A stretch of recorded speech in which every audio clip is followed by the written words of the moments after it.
I'm on my way back to the high tunnel because we have sub-zero, very negative temperatures in the forecast, and I still have crops in the high tunnel and I need to get them out. First step is to get back here through the drifts. Made it through the first one. But I gotta get these crops out. I've got carrots and beets still in the high tunnel, and they've been fine because they're in the ground and the soil doesn't like really freeze in there. But we're gonna have like negative 17 or something one night, and I don't want to lose these. So I'm gonna go ahead and pull them out, and I won't like probably get them washed or anything tonight, but I'll throw them back in the shop, and then they will be good to go. And the next day or so, I can get everything cleaned up, and then I will have beets and carrots in the farm store for quite a while. And I'm going to make some pickled beets. Maybe I'll make some pickled carrots. I don't know. We'll see. But I got to open the gate to the garden, and then there's quite a bit of snow. I would like to get, the gator close to the high tunnel so I didn't have to carry stuff, but we'll see if I make it.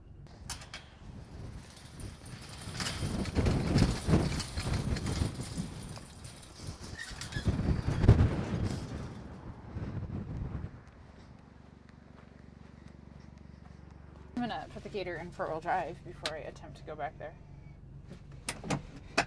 It is like 40 degrees today, so it's actually pretty nice. But the wind is blowing like 20 to 30, so that part's like not ideal. Hey, how about I let you guys watch? It always drifts back here, so I was expecting this. Oh, that's not too bad.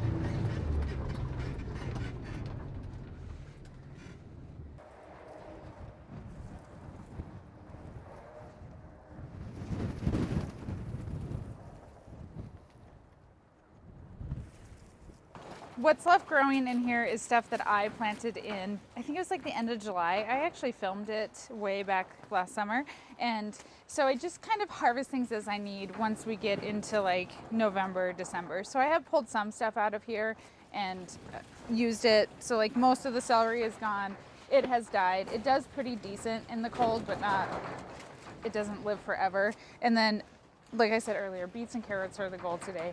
There's some parsley that it's gotten frosted. It's not underneath the row cover. This is row cover. It's frost protection blanket. You guys are wiggling because you're on the door and the wind's blowing as usual in Wyoming. But yeah, we're gonna just dig up everything. I haven't watered in here since, I think I've watered like once, maybe twice since I turned summer water off. So I think I watered I want to say after Thanksgiving, but I'm not completely sure. There's the remnants of the kale back there. So it hasn't completely frozen and died, although it's not edible at this point anymore. I could chop it and feed it to the goats. They would love it. And they'll get all the tops from the beets and the carrots today. But goal is, just get the carrots, the beets, throw them in the shop, and then I will have a project over the next few days while it's 20 below out. That is the current temperature in here, and it is about 3:15. If I'd been out here earlier in the day, it would probably have been close to 100 degrees in here. I will say, I don't know that it necessarily feels like it's 70 degrees. It feels better than being outside, but I'm also just out of the wind. But I'm losing sun. It is, like I said, 3:15. Normally in the wintertime, especially as our days start getting longer and stuff, I'll see the temps in here increase. And then the time will get longer, obviously, because there is just more sunshine, and the ground temperature will warm up, and that's what really retains a lot of the heat in here. And then there is no heat. The only thing that keeps us warm is the sun and the plastic, and it's trapping the heat from the sun somewhat. At nighttime it cools off into just whatever the temperature is outside, because we do not have any sun. It's kind of similar to your car in the summertime. It may not be super warm outside, but if your son's sitting in direct sunshine, it gets very hot. I'm gonna go ahead and pull the row cover off. This right in front of you is carrots, and then this is that parsley. Some of it looks fine. Some of it has definitely frosted. It hasn't been watered forever, so that also doesn't help. If I had had it covered, it probably would be just fine.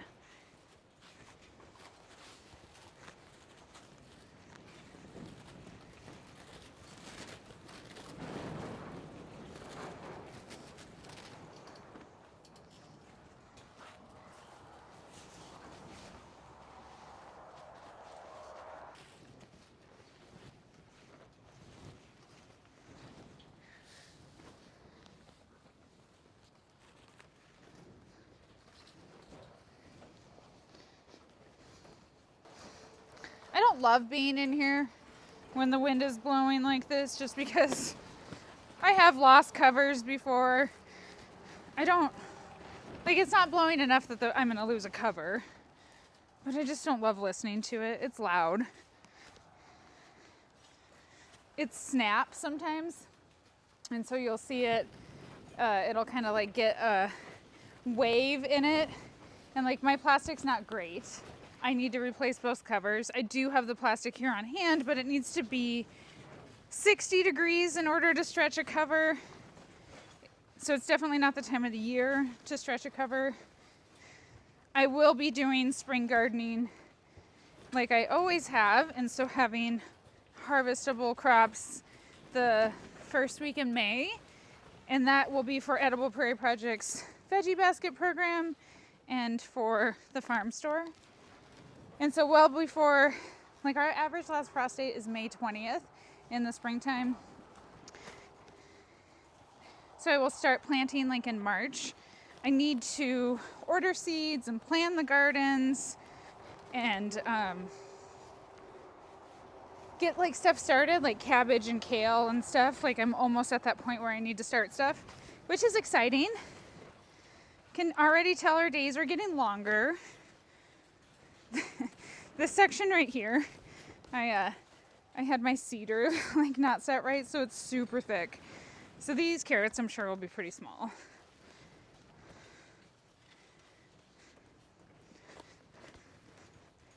The goal here is to like pop the carrots loose, but not, like, I have to get close enough to them to be able to get them out, but not slice the carrots.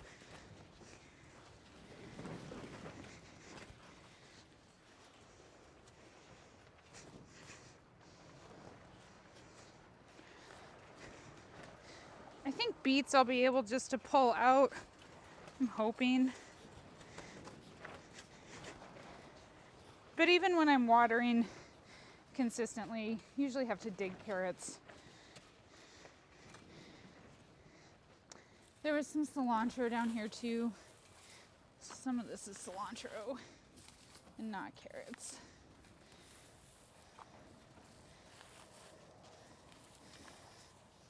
I know I have some really nice big carrots in here because I've been digging them. But this is from, like I said, really very densely planted.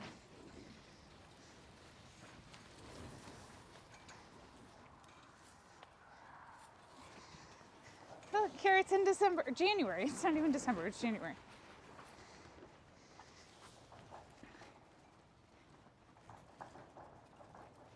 So even with it freezing every night, and like some days not even, doesn't always get above freezing, I'm still having really nice, beautiful crops in production and available for our customers.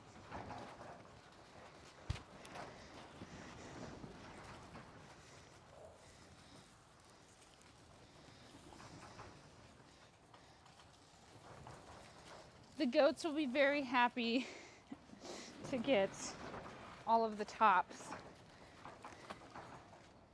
These are great carrots. These are perfect. Some years I have really good carrots, sometimes I don't. For the most part, because of our soil composition, which is like sandy loam, I am able to grow really nice carrots. If you have clay, it's substantially harder, well, that's a big one, to grow carrots. You can change your soil composition. You know, you can add more organic material, you can add compost every year, but soil always wants to revert back to its natural state. And so if you're not constantly amending your soil, you know, you're gonna struggle. And like some things are just really, like clay is really hard to deal with. Because I have sand, I deal with, like, it doesn't hold water well. And over time it's gotten better because I'm continually adding more and more compost. But it's still, like, the base of it is still sandy loam. I would much rather farm in sand though than clay. I had one garden kind of where the feedlot is at now that my mom put in years ago. And it was before, I don't even know if I used it when I had farmer's market. Maybe I did. But The clay was awful. The weeds were bad. Like it held water, which is good in some ways. Look at that nice big carrot. Obviously you just like need less water when you have clay and stuff, but then if you had any, oh, I sliced a carrot. This is what I'm trying to not do, but of course, like it's not that big of a deal. It's one carrot, but I took a chunk out of it. What was hard with that garden with the clay and stuff is you'd have low spots that would hold the water, and not a landscaping professional or anything, so I had low spots. All my gardens, all the high tunnels and everything have low spots. I try to, like, when we till and add compost and stuff, like try to get them somewhat level, but again, not a professional landscaper. So uneven spots, with the clay would hold lots of water. It was just a nightmare. So I did quit using that garden, and obviously now there's like a feedlot and the whole infrastructure has changed over there. So pretty much, well, all my gardens now are sandy loam. So there's just kind of like ribbons of clay out here, and it's throughout the ranch. It's in our hayfields and stuff too, where you just kind of have some spots that you can tell the soil composition is different because it'll maybe grow different grasses, or it just maybe stays green longer in the fall. Stuff like that is how you can kind of tell. Obviously you can go dig it all up and check. These are tiny carrots. They're still very nice.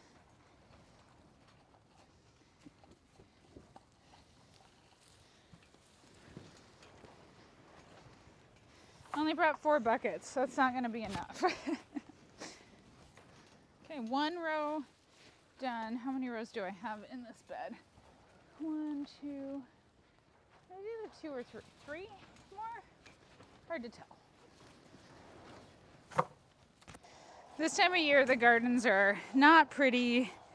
They don't look nice. It's kind of like the leftover, it is kind of the forgotten crops. Nothing grows when you have less than 10 hours of daylight, or it grows very slowly. We haven't had a lot of sunshine lately. It's been very cloudy. It has not been a horrible winter. It finally just really got cold. And then this cold snap is through the weekend, through Monday. And then it's going to warm back up into like the 20s to start out with, and then into the 30s, which will feel great compared to, negative 17 plus whatever the wind is blowing. Oh, I think this carrot's going to be big. Sometimes you can tell from the tops. Oh.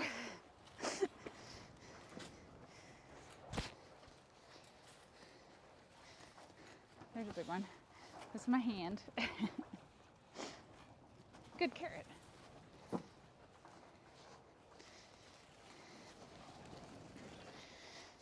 It'll be interesting to see if what is forecasted is actually what we end up getting. And then I haven't really looked to see if the wind is going to blow. I think I checked several days ago and it was supposed to, blow 10 to 15. Which, when it's cold, that's going to make a pretty significant difference. So we'll see what our air temp ends up being, what the wind chill ends up being. Jeff and I will be feeding twice a day. We'll take turns so nobody has to do it all, because it's going to be just miserable. But to keep the cows warm, I don't have a heated barn for them to go in. And they don't need a heated barn. What they need is food so that they can digest. And that's kind of it is their internal furnace. And so as long as they have plenty of forage, they will be okay. Stock tanks are going to freeze even with tank heaters. They're not going to be able to keep up.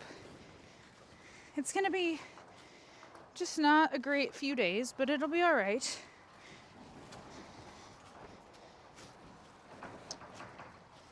It's not the coldest it's ever been. It's not forecasted to be the coldest it's ever been. These ones are so good.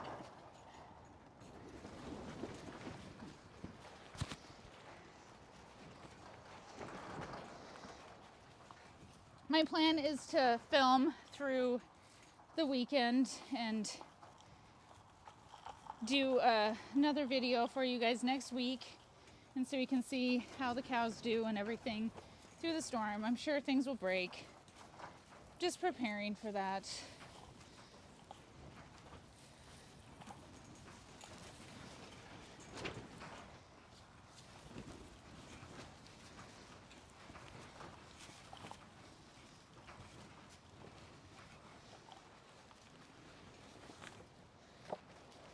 I have one bed of red beets over here, and then these are golden beets. There's some intermingling because unless you like do a really good job of cleaning out the seed hopper, you end up with some, you usually end up with some residual. So this bed's actually like a little bit wet, more so than the carrots, and that's because it like drips here because of that bar that's up there. So it gets some condensation, and the plastic probably has some holes in it. So these are a little bit wetter than the carrots were. There's some super tiny ones. Goats will eat that. But then just like a nice sized red beet. I know the goldens are like very large. Definitely am gonna have to go get more buckets. Okay, some of these are very small.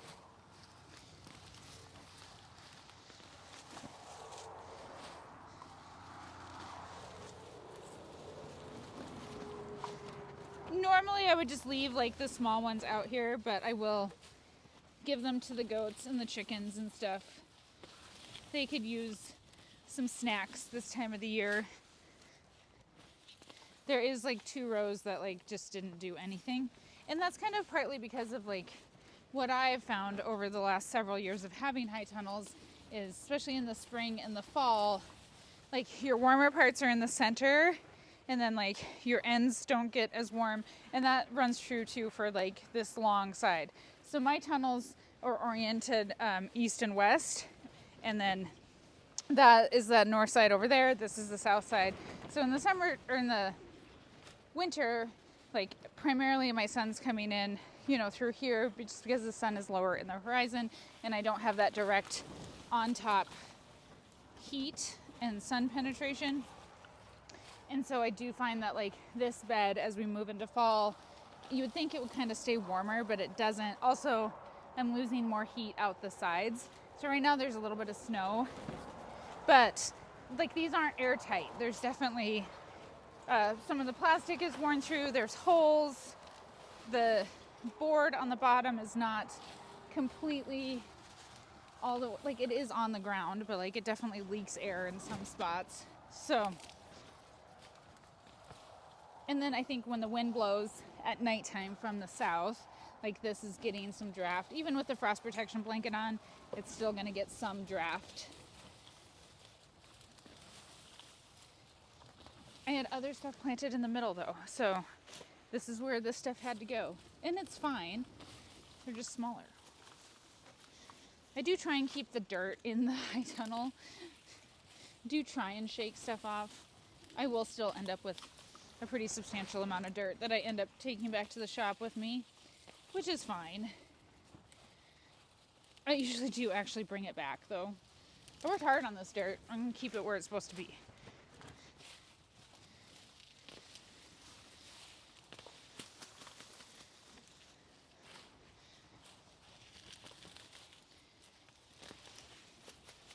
All right, let's harvest some golden beets so you guys can see that, and I'm gonna change the angle so you can see kind of what things look like.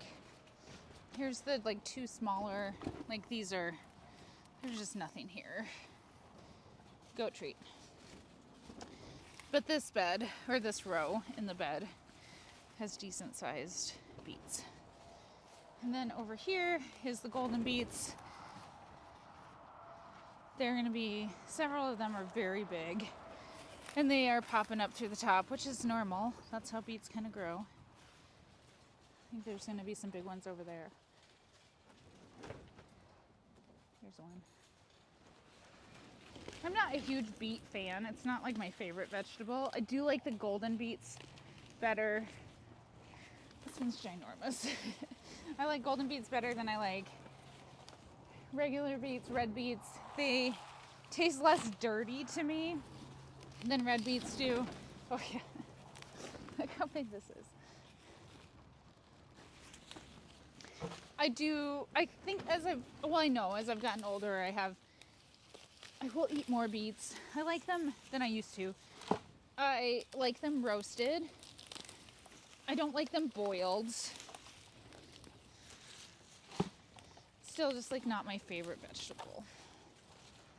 I do not like them pickled. I make pickled beets for the farm store, but I do not like them pickled.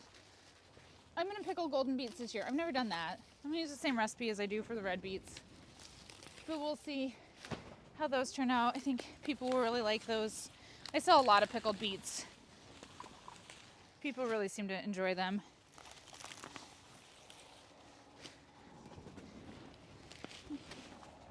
And then the last thing I have is purple carrots. So let's go look at those. And then I'm just gonna probably turn on a time lapse and see if I can get this all done before I have no sunshine. I really enjoy growing different colors of vegetables. And the weeds are still growing too, in case you were wondering. So I like to grow the golden beets, purple carrots. I grow different colors of radishes. I don't really grow the white ones because they will, if they have any exposure to sun, like at the tops, they'll turn green, which is just like, it's not a big deal, but it's just not aesthetically pleasing. And not that like that's my primary focus, but so the purple carrots didn't do as well, which fine. These are like bonus crops at this point. So we have a very tiny little one, but has a whole bunch of tops. A nice purple carrot. This is what we're going for. Some of them are very, like, have a ton of root hairs. And again, like if you see a carrot with this type of top on it, where it's just got like so much, like I know because I've done this for years that like there's not going to be a carrot here. Like the carrots that are the best from the top, I can tell look like this. Okay, this is a good carrot. I don't know what causes this. Maybe somebody can tell us in the comments. But the smaller carrots always end up growing like a million different, I don't know, leaves. That's what they are, is their leaves. This carrot's half an inch long. But, you know, from the top, it really looks like there's something. Same thing with this one. So, goat snack.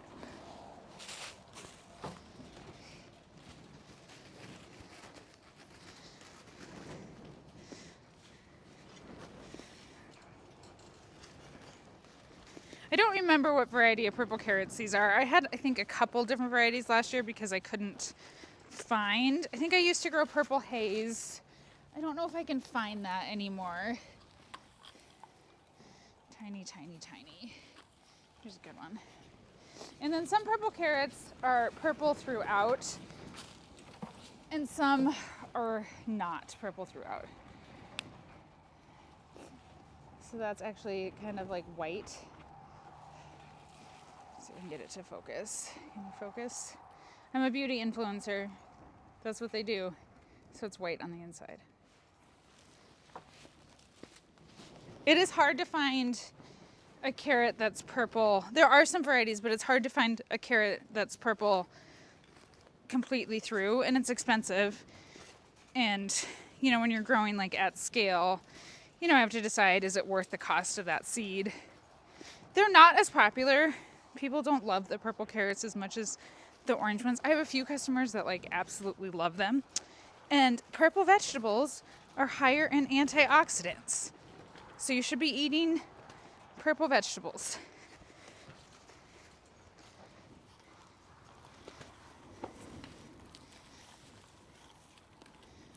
If you can find them.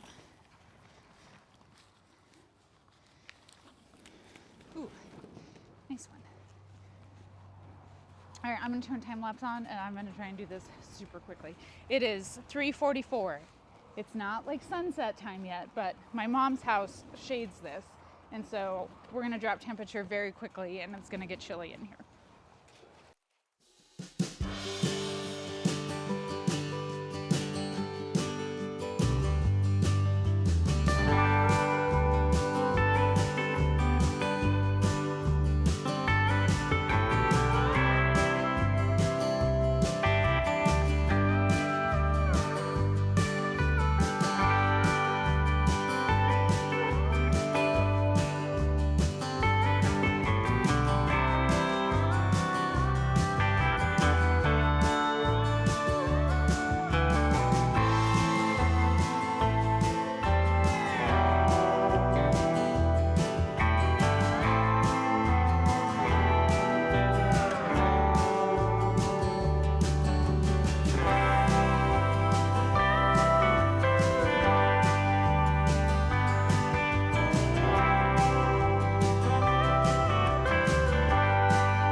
Later, and the purple carrots are harvested.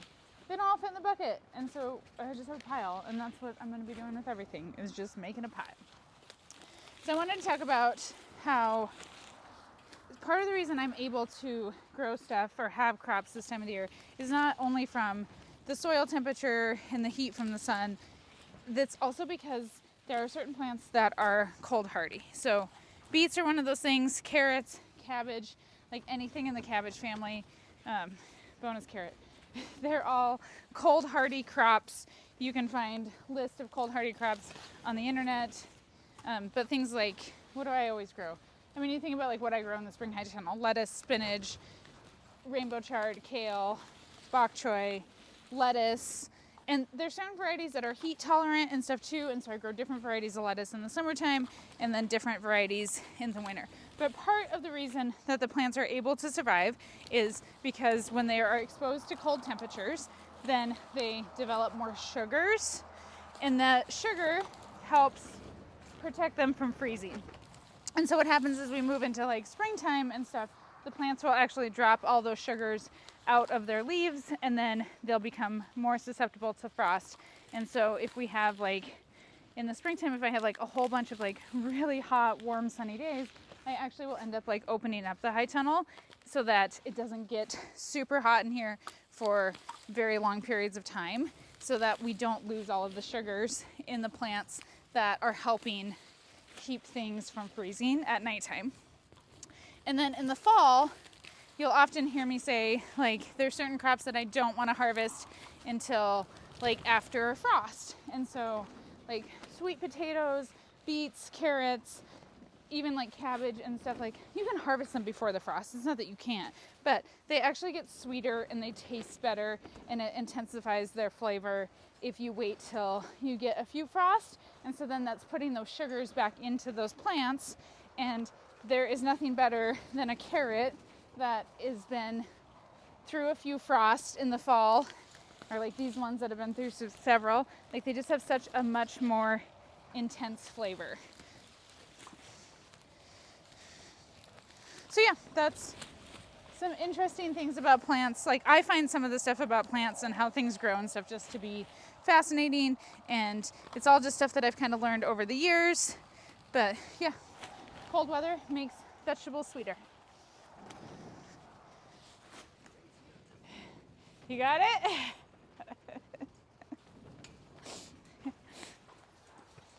I may have filled that bucket really full. I'm sorry, Jeff. I can help you. I'm down to the last, like, I don't know, 10, 12 feet of carrots. Jeff came and helped me. He brought more buckets because I severely underestimated how many buckets I needed. So I think he's taken 2 trips with the gator. The gator holds 4 buckets. So 8 buckets, 9, 10. I think it'll all fit in this one, although it will be quite full. Like that carrot bucket that he just took out. So almost all done. I will spend the next few days getting these all cleaned up. I think I may end up donating some of these through Edible Prairie Project to our local food bank or soup kitchen, wherever they need it. So we do, with Edible Prairie Project, we do a program called Gleaning. And if there is extra produce at the end of the year that is unused, I have just a little bit more. You want to take that before it gets super heavy? I've got more buckets. We can use another bucket. So anyhow, unused produce or produce that I don't think, again, you can't see my face. Produce that I don't think I'll be able to sell or turn into a product gets donated at the end of the season. So I think some of this will end up going to the Council of Community Services. And maybe Salvation Army, depending on how much I end up needing to get rid of. Because as much as I'd love to say I can sell all this in the farm store, I don't think I can, because it's just like our slow time of the year, which is fine. I expect it to be slow. And I can turn some of this into value-added products. I will make some carrot cake. I did talk about doing pickled carrots. I haven't done pickled carrots for years, but I do like pickled carrots. And then I'll freeze some for carrot cake. I need to make carrot cake. I'll sell, obviously just have carrots for sale and beets and stuff. So we'll see. I'll get it all cleaned up and see how much we end up with.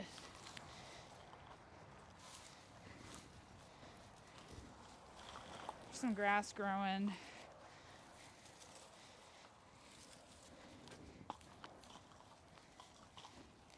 All right.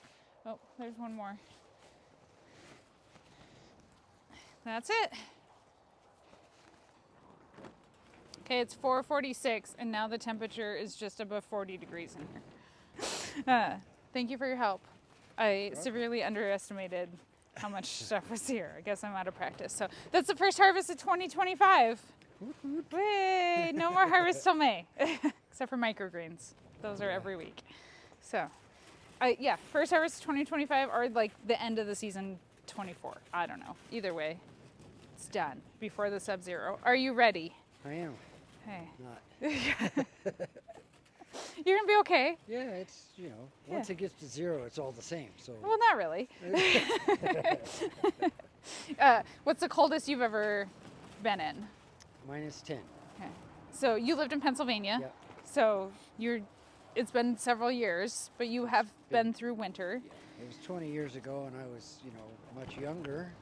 Does that help? Yeah. Does it keep you warmer? No, but my bones don't creak as much. Or didn't creak as much back then. Okay, I get it. All right.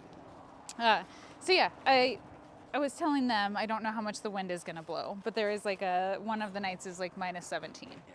So, and then plus wind chill. Supposed to get 10 to 20 miles an hour all weekend. Yeah. So It'll be cold. it'll be cold. So we'll feed cows, keep waters open.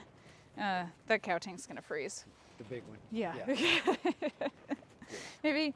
Especially if they keep pulling the heater out. Yeah, they don't do that to me. It's always in there when I it go. gets low, they pull it out. Well, So we'll keep it full. And they we'll won't keep pull it out. full. And that does help, right? Like water volume helps. It stays warmer the larger the volume. So yeah, twice a day feeding, keep water tanks full. Tomorrow is going to be getting everything full. You have some bales here back at the yard. We're going to put the tractor in the shop.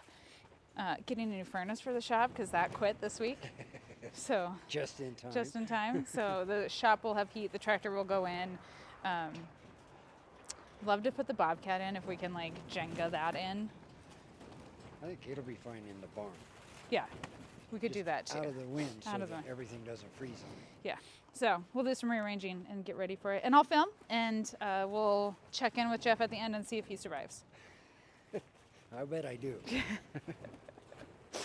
Thank you guys for joining me on harvest of first harvest of 2025. Did you miss the gardens?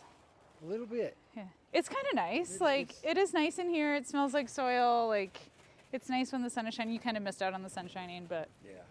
yeah. Before we know it, it'll be time to replant. So thank you guys. I hope you have a great day and I'll see you next week. See ya.